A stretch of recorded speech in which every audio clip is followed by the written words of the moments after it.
Happy harvest, everyone! Today, my kitchen is a mess. It is buzzing with activity because it's that time of year again, our annual peach canning bee. I have had so many of you ask about how we can peaches, so I thought a video was in order. A lot of people don't can peaches themselves because they're daunted by the task or they think that it's really difficult. Actually, it's not. You just need to know a few simple tricks. You need to have a process and be organized. And once you have that down pat, it is so easy, I promise you. And best of all, you have a product that tastes 10 million times better than canned peaches from the store. So let's get canning.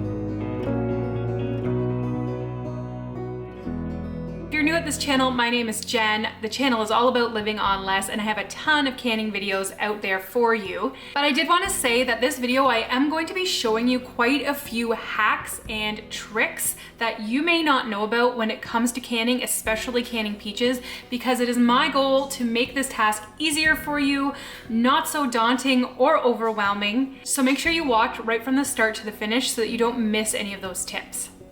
First thing you want to consider when canning peaches is your source. Where are you getting the peaches? It's only worthwhile to can them if you're getting them at a really good price. This is a Mennonite spot we get our peaches from because peaches don't grow in our part of Ontario.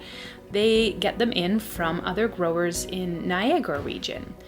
You want to go for seconds of peaches. So these are peaches that are maybe misshapen or a different size that they can't sell in the grocery store, and you'll get them for like half the price. You can see here that we're also getting pears today. We're kind of sorting out which ones are bad and which ones are good. And we got these for $10 for 2/3 of a bushel. So that's pretty good. The amount of peaches we got was 3 bushels. And of course, we can't stop at the Mennonite store without getting fresh blueberries and butter tarts. Make sure you bring some extra money for all the amazing produce that they sell at places like this. And this has absolutely nothing to do with canning peaches, but it's our tradition every year when we go to get our peaches to stop at a little place called Goats on 86. If you're from Southern Ontario, totally check them out. The kids brought 25 cents from their allowance and they get a handful of corn.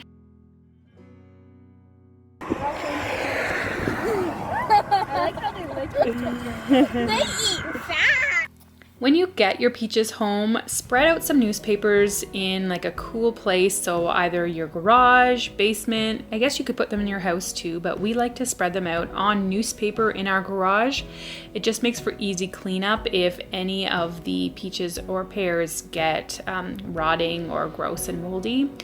And we lay them out here, and you're going to want to lay them out for a few days. So here you can see what 3 bushels of peaches really looks like. These are Red Haven peaches. I highly recommend using Red Havens to can with. Truly, I've tried almost every type of peach, and these have the best taste. Leave them for a few days, and you'll know that they're ready when you press your thumb in and it makes an indent. Then you'll know that they're ready to can. If they're still rock hard, do not can them yet. Okay, before we get too far into this, I wanted to give you a little kitchen tour so you know exactly how I have it set up here. I will say right from the get-go that to do this job properly, you do need a stove or a range that has 4 burners. If you're at a little tiny apartment and you only have 2 burners, you're gonna have a really hard time, and I'm gonna show you in a minute why. So on the stove here, you can see I have 1 big pot for scalding peaches. I'll explain that process in a minute. I have another pot at the back here that's going to be boiling our sugar syrup. This little pot at the back here is holding our rings and lids to sanitize them. And this big one, of course, is our hot water bath canner.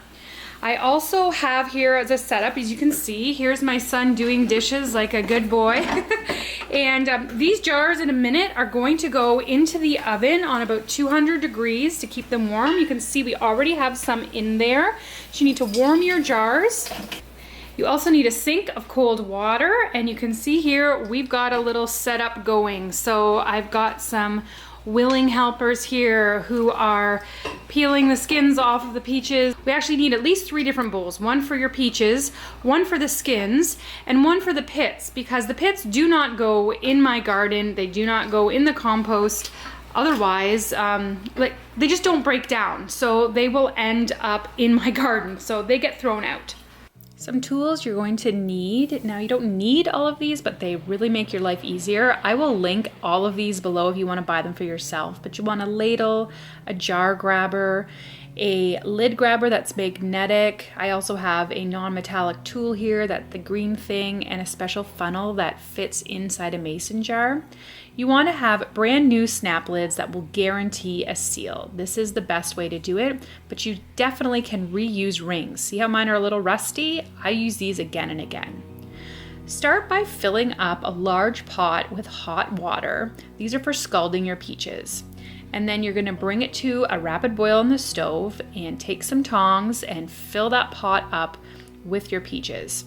A lot of people end up peeling peaches by hand. Slipping the skins from scalding is so much easier. Leave them in the pot for several minutes until you see that the skin is starting to come off the peaches a bit. That's when you know they're ready to be put in the cold water sink. Now you can reuse your scalding pot like 4 or 5 times. Do not refill it for hot water every single time. You'll see just how easy the skin comes off when you do this. I've watched a lot of baking shows where they're making peach pie or peach dessert, and it's painful to watch professional chefs peel a peach without scalding it first, because slipping the skins is so much easier, especially when you're on a time crunch. And you can see here how easy it is just to use a paring knife to get those peach slices off. Look how beautiful they look. And then we put our pits in a separate bowl that you can dump in like a field or your garbage, not your vegetable garden, because you don't want all those pits coming up next year to have to work around. Another handy thing is to have beach towels around. You can see here we have a pile set out for when things get sticky and gross on the counter. My daughter already has one out underneath her stuff. Wearing an apron is handy as well, just because peaches can make a sticky mess. Here's a towel set out for when our jars come out of the canner. To make the syrup for peaches is your next job. So we like to do a ratio of 4 cups of water to 1 cup of sugar. So here in my big pot, I'm going to have 4 cups of white sugar and 16 cups of water. You can experiment with how sweet you want it. When I was growing up, the ratio often for people was to use 2 cups of sugar to 1 cup of water. This is definitely way healthier. You can also use honey as a substitute for white sugar. So you're going to bring that to a boil on the stove, and then you're going to turn it down so that it's just simmering, ready for you when you fill your jars.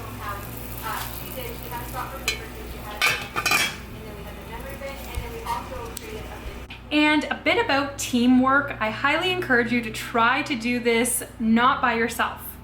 Get a buddy, whether that's one of your kids, a relative, your mom or dad to come over, a neighbor, a friend, because it is kind of hard to do on your own. Now, having said that, I have done this on my own before, start to finish 3 bushels of peaches. I've done it before, but I will say it goes a lot faster if you have a buddy. And what I tend to do is I tend to man the stove and the canner. So I look after kind of filling the jars, sanitizing everything, getting things hot, putting it in the canner, taking it out of the canner, and running the peaches back and forth from the scalding pot.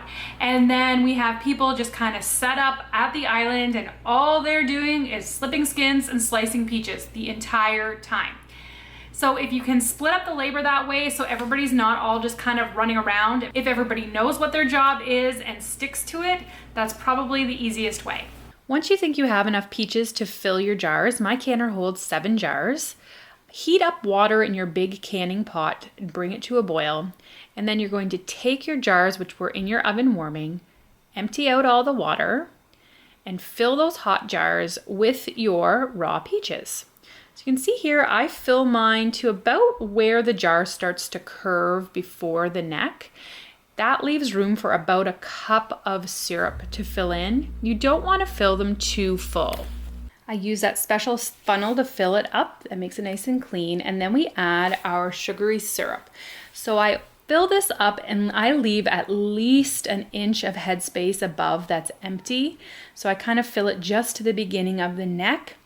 I don't want to fill my jars too full because that means they could boil over in the canner. Use your non-metallic tool to go around all 4 sides of the jars to get the bubbles out. And then you want to wipe all the rims with a clean cloth to get any stickiness off that will prevent a seal. Next, top it with your rings and lids that have been sitting in simmering hot water on the stove, not boiling water.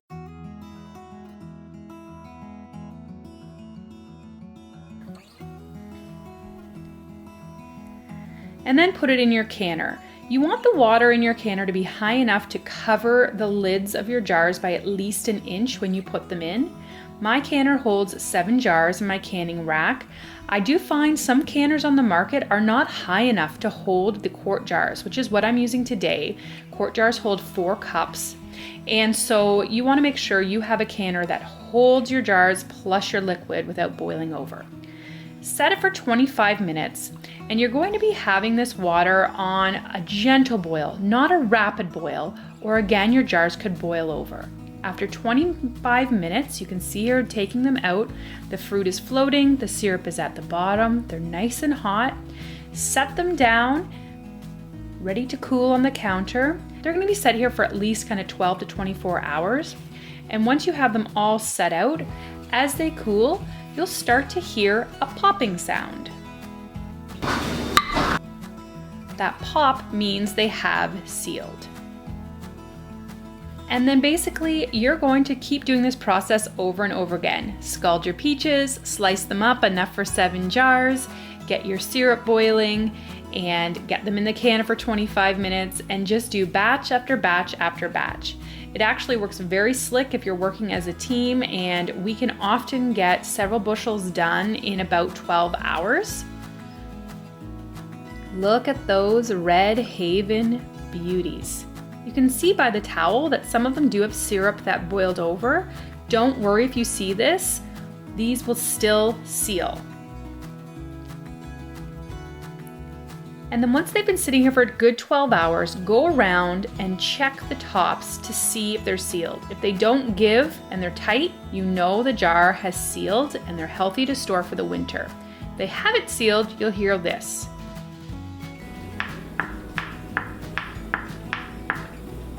Don't worry, keep the one that didn't seal, put it in your fridge, and you can enjoy it over the next week or 2. If you have extra peaches that you didn't have enough for 7 jars in your canner, I like to toss them with lemon juice and put them in a Ziploc bag and put them in the freezer for the winter for pies or muffins. You can also make peach jam out of your extras or peach sauce. There's lots of options. Before storing your jars, I take all the rings off because I actually reuse the rings for future canning. You don't need to keep the rings on for the winter. And you can just put a ring back on it if you want to store it in your fridge if you only ate half of it or something, but we usually eat the whole jar at once.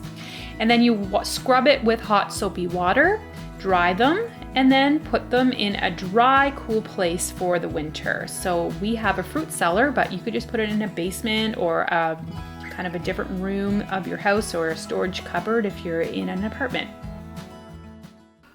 Well, we did it, you guys. We are done. I am a hot, sweaty mess. My makeup has long since sweated off my face, but it was totally worth it.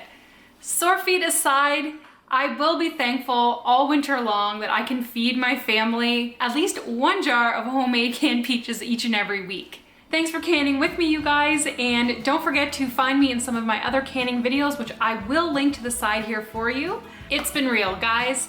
See you soon. For the least, this is Jen.